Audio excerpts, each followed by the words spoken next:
Un courant miracle nous dit, veux-tu avoir la paix ou veux-tu avoir raison? Il y a bien du monde qui me répondrait, je veux les deux. Oui, effectivement, on l'entend et on le voit surtout. Sauf que avoir la paix, ça ne veut pas dire devenir l'esclave de quelqu'un d'autre. Ça ne veut pas dire renoncer à tout ce qu'on pense vraiment.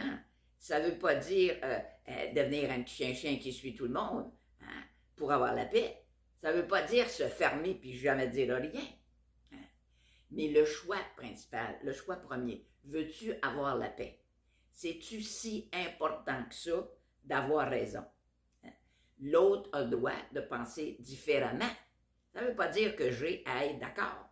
Mais ça ne veut pas dire non plus que je dois l'engueuler ou que je dois absolument me battre pour avoir finalement raison.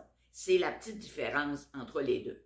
Alors, je vous pose la question, voulez-vous avoir la paix ou si vous voulez avoir tout le temps raison? Il y en a qui ont besoin d'avoir toujours le dernier mot. Hein?